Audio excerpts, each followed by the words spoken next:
தந்தை, மகன், தூய ஆவியாரின் பெயராலே ஆமீன். இயேசுவில் அன்புக்குரியவர்களே, மீண்டும் ஒருமுறை இறை வார்த்தையோடு உங்களை சந்திப்பதிலே மிகுந்த மகிழ்ச்சி அடைகிறேன். இந்த நாள் முழுவதும் உங்களுக்கு இறை ஆசீர்வதிக்க ஒரு நாளாக இருக்க வாழ்த்துகிறேன், ஜெபிக்கின்றேன்.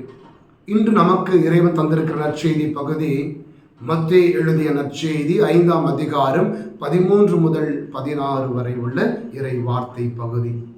ஆண்டவர் இங்கு நமக்கு ஒரு கிறிஸ்துவ வாழ்வுக்கான அழைப்பை கொடுக்கிறார். காரணம், நாம் ஒவ்வொருவரும் ஆண்டவரால் ஆசீர்வதிக்கப்பட்டு நம்முடைய திருமுழுக்கு வழியாக இறைவனால் தேர்ந்து கொள்ளப்பட்டு கடவுளை அப்பா தந்தையே என்று அழைக்கின்ற உரிமை பெற்றிருக்கிற இறை பிள்ளைகளாக இருக்கிறோம். நாம் அவ்வாறெனில் நம்முடைய வாழ்வு இறைவனுக்கு மாட்சியை கொடுக்கக்கூடிய ஒரு வாழ்வாக இருக்க வேண்டும். எனவே தான் நற்செய்தி ஆண்டவர் சொல்லுகிறார், மக்களே, நீங்கள் உலகுக்கு உப்பாய் இருக்கிறீர்கள், உலகுக்கு ஒளியாய் இருக்கிறீர்கள். எனவே உங்கள் நற்செயல்கள் வழியாக உங்கள் ஒளி மனிதர் முன் ஒளிர வேண்டும். அதை பார்க்கின்ற மக்கள் உங்களை முன்னிட்டு கடவுளை போற்றி புகழ வேண்டும் என்ற ஒரு அழைப்பை ஆண்டவர் இந்த நற்செய்தி வழியாக தருகின்றார். அன்பார்ந்தவர்களே, இந்த 2 உருவகங்களும், உப்பும் ஒளியும், நம்முடைய வாழ்க்கையிலே மிக மிக பரிச்சயமான ஒரு உருவங்கள் தான். நம்முடைய என்றும் பயன்படுத்தி கொண்டிருக்கின்ற ஒன்று 2 பொருட்கள். இந்த உப்பு தன்னகத்தில் நல்லதுதான், பார்ப்பதற்கு வெண்மையாக இருக்கிறது, அழகாக இருக்கிறது. ஆனால் அது பயன்படுத்தப்படாத பொழுது அது வீணாகி போய்விடுகிறது. அது பயன்படுத்தப்பட்டால் தான் அதை பயன்படுத்துகிறவனுக்கு சுவையை கொடுக்கிறது. அதே போல ஒளியும். அன்பார்ந்தவர்களே, ஒளி நல்லது தான்.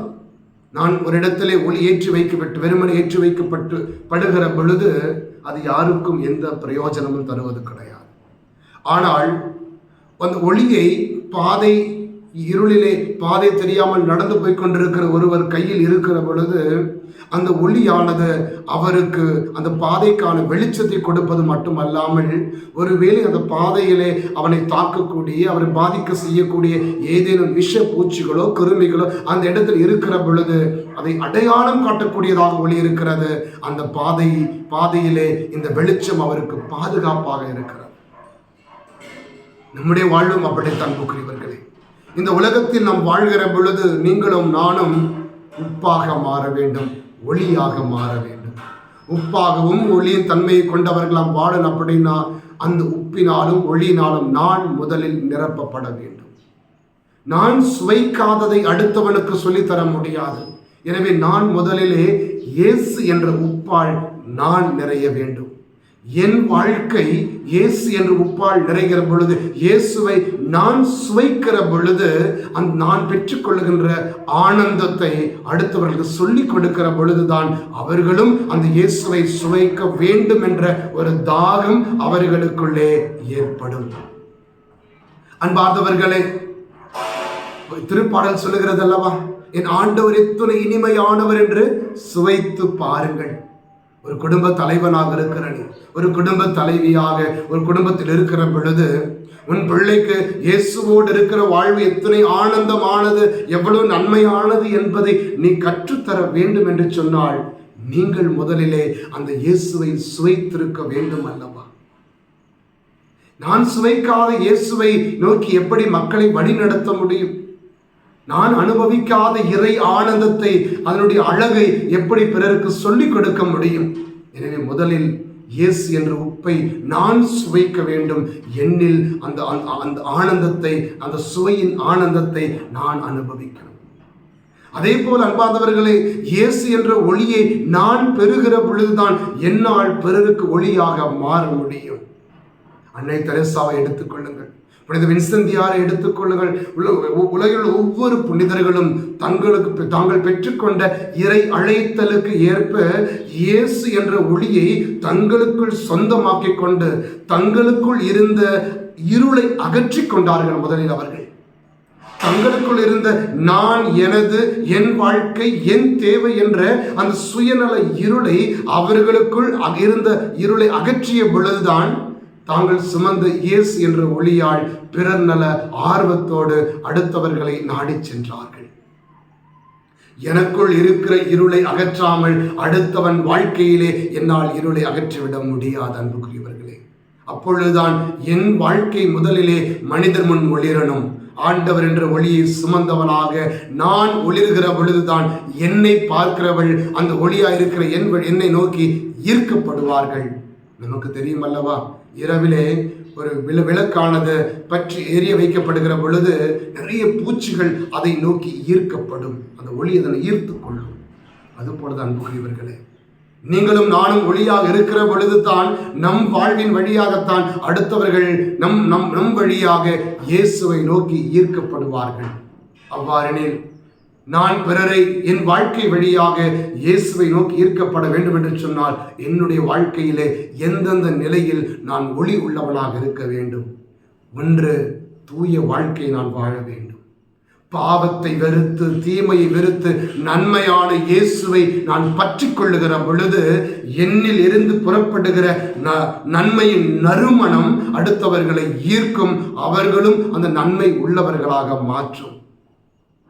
ஒரு தகப்பன் குடிகாரனாகவோ அல்லது தீய நாட்டங்களுக்கு அடிமைப்பட்ட ஒரு மனிதனாக இருக்கிற பொழுது உங்கள் பிள்ளையை பார்த்து நீ நல்லா இருக்கிறன்னு சொல்லுகிற பொழுது அவன் கேட்பான் இல்லையா, நீங்க மட்டும் யோக்கியமா இருக்கீங்களா அப்படின்னுட்டு. இல்லாத ஒன்றை எப்படி கொடுக்க முடியும்? அதை எனவே ஆண்டு சொல்லுகிறார், தந்தையாக இறைவன் தூயவராக இருப்பது போல நீங்களும் தூயவராக இருங்க. காரணம், நம்முடைய தூய வாழ்க்கை வழியாக பாவத்தை களைந்து ஆண்டவரை சுமந்தவர்களாக பரிசுத்தமான பிள்ளைகளாக உலகில் வாழ்கிற பொழுது நம் வழியாக இறைவன் மாட்சிப்படுத்தப்படுவார். பிள்ளைகளுடைய தவறு பல நேரங்களில் தகப்பனுக்கு இழுக்கை கொண்டு வரும். சொல்லுவார்கள் அல்லவா, இவெல்லாம் என்ன பிள்ளையை வளர்த்திருக்கிறான், இந்த பிள்ளைப்பார் இப்படி நடந்துகிட்டு இருக்கு. பிள்ளை சரியான வழியிலே போகாத பொழுது தகப்பன் களங்கப்படுத்தப்படுவான். அவ்வாறு இருக்க வேண்டும் என்று சொன்னால் பெரியவர்களே, நீங்கள் உங்கள் பிள்ளைகளுக்கு முன்பாக முன் மாதிரியான தூய வாழ்வை நாம் வாழ வேண்டும். இரண்டாவது, நம்முடைய ஒளிர வேண்டியது ஜெப வாழ்க்கை வழியாக. ஜெபம்தான் நமக்கான சக்தி. இன்று சமூகமானது பிள்ளைகள் வலுவிழந்து காணப்படுறாங்க. பிள்ளைகள் பலரும் வாழ்க்கையில் வரக்கூடிய பிரச்சனைகளை எதிர்கொள்ள முடியாமல் தற்கொலை நோக்கி போய்கொண்டிருக்கிற ஒரு காலகட்டம் இது. அன்பார்ந்தவர்களே, கிறிஸ்துவ வாழ்விலே நான் வலுப்படுத்தப்படுவது இறைவனோடுள்ள உறவில் தான். இயேசு கிறிஸ்து தன்னுடைய பணி வாழ்க்கையிலே அன்றாடம் பிரச்சனைகளை சந்தித்தார். நசுக்கப்பட்டார், அவர் நொறுக்கப்பட்டார். தவறான வார்த்தைகள் அவருக்கு எதிராக வீசப்பட்டது. பலரும் அவரை தவறாக தீர்ப்பிட்டார்கள். ஆனாலும் அவர் சோர்ந்து போகல. காரணம், தந்தையோடுள்ள உறவிலே வலுப்படுத்தப்பட்டார். நாமும் நம்முடைய வாழ்க்கையில் அன்பார்ந்தவர்களே வலுப்படுத்தப்படணும். அப்படின்னா நாம் முதலில் ஜெபத்தினால் வலுப்படுத்தப்படணும்.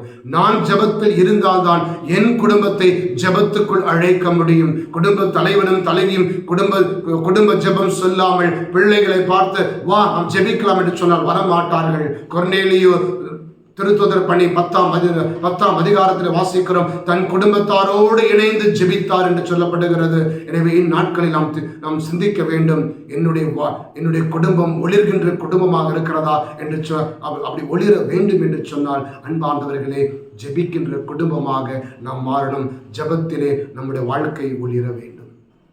மூன்றாவது, நம்முடைய வாழ்க்கை ஒளிர வேண்டியது நம்முடைய சொல்லிலும் செயலிலும் முன் மாதிரியாக இருக்க வேண்டும்.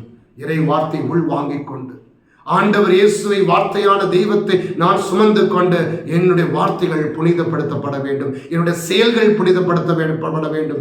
என்னில் புறப்படுகின்ற வார்த்தைகள் அடுத்தவருக்கு வாழ்வின் வெளிச்சத்தை கொடுக்கணும். அடுத்தவர்கள் வாழ்வை கெடுக்கின்ற வார்த்தைகளாக அல்ல, அடுத்தவனை காயப்படுத்தக்கூடிய வார்த்தைகளாக அல்ல இருக்க வேண்டியது. என் வார்த்தைகள் பிறருக்கு ஆறுதலை கொடுக்கக்கூடிய, அன்பை கற்றுக் கொடுக்கக்கூடிய, பிறரை அரவணைக்கக்கூடிய நல்ல வார்த்தைகளாக இருக்கணும். அதே போல்தான் என் சொல்லானது என் செயலிலே வெளிப்படுத்தப்பட வேண்டும். நான் பேசுகின்ற வார்த்தைகள், நான் சுமக்கின்ற இறைவனின் வார்த்தைகள் என் வாழ்க்கை வழியாக இயேசுவை வெளிப்படுத்தக்கூடிய செயலாக மாற வேண்டும். அப்படி நம்முடைய வாழ்க்கை இந்த உலகத்தின் முன்பாக முன் மாதிரியான வாழ்க்கையாக இருக்கிற பொழுது அன்பார்ந்தவர்களே, பிறர் இயேசுவை அறியாதவர்கள் கூட நம் வழியாக ஈர்க்கப்படுவார்கள். அன்னை தெரேசாவுடைய பணியை கண்டு எத்தனை மக்கள் ஈர்க்கப்பட்டார்கள். காரணம், அவள் சுமந்த இயேசு.